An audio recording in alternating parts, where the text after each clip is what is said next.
Your morning news now. There is a new nationwide effort to crack down on illegal robocalls. State attorneys general nationwide announced an agreement with 12 major phone carriers. The companies have agreed to take certain voluntary steps, including offering free call blocking to consumers, deploying a system that labels fake calls, and investigating suspicious calls and patterns. The agreement doesn't have a timeline. There's a lot going on outside this weekend. The weather is looking pretty good. Mostly sunny for your Saturday. Temperatures right around 80 degrees with low humidity. Now Sunday, it's going to be a little more sticky and there is a chance of rain, but mainly late in the day and into Sunday night, temperatures will be in the low 80s. Breaking news overnight out of Northern California. More than 24 people were hurt in the derailment of a light rail train in Sacramento. 13 of them were taken to nearby trauma hospitals. CBS This Morning will have the latest on this story. In Hawaii this morning, more than 190 people are safely back on the ground after an in-flight emergency. As you're seeing in this video, the cabin of their plane filled with smoke during the flight from California to Hawaii yesterday. Flight attendants used the plane's emergency slides to get passengers off quickly. 7 people were taken to the hospital for breathing issues. Police in Wisconsin say a suspected drunken driver crashed into a school building while he was trying to get away from them. This happened late Wednesday night in Beaver Dam.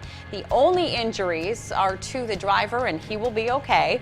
The Beaver Dam Middle School building, however, needs structural and electrical repairs. 12 people have applied to become the next police chief of La Crosse. Members of the Police and Fire Commission are not saying who applied, but they are currently reviewing the candidates and hope to determine by next week who will be brought in for final interviews.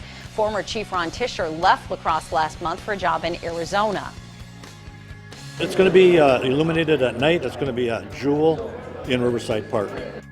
Work on the new band shell in La Crosse's Riverside Park is happening in West Salem right now. These 6 oak trees will eventually become part of the structure. Currently, they're located behind Mondovi Dairy Systems, and that's where crews are working to shape them to become part of La Crosse's landscape. If you head down to Riverside Park later today, you're going to find plenty of food and live music to keep anyone entertained. That's because the Great River Folk Fest starts at 5 this evening and it runs all weekend long. Ticket information and a schedule of performers can be found at greatriverfolkfest.org. There's even an open mic session for those of you who are brave enough. And for the first time ever, there is a La Crosse soup event happening at the Cameron Park Farmers Market tonight. Presenters will share their ideas for making our community a better place. Paying audience members get to vote for their favorite proposal, and the presenter with the most votes wins the money to turn their idea into a reality. Soup at the Market starts at 6:30 tonight. We're just trying to bring the community back together for solidarity and to help support the community and its businesses. Resiliency is one of the focuses of tomorrow's Coon Creek canoe races in Coon Valley, where several major flooding events have happened over the past several years. Besides the canoe competition, there will be plenty of local food and live music at a festival in Veterans Memorial Park. A fireworks show will end the day, and there's also free shuttle service from La Crosse to Coon Valley tomorrow. Everything you need to know is posted at CoonCreekCanoeRace.com. And with this field goal, the Raiders beat the Packers 22-21 last night. Preseason, folks, preseason play. This game was in Canada, and because of differences in how football fields are set up there, last night's game was a little different than the typical one in the U.S. For example, the field was shortened to 80 yards instead of the usual 100. The Packers' next game is against Kansas City on Thursday.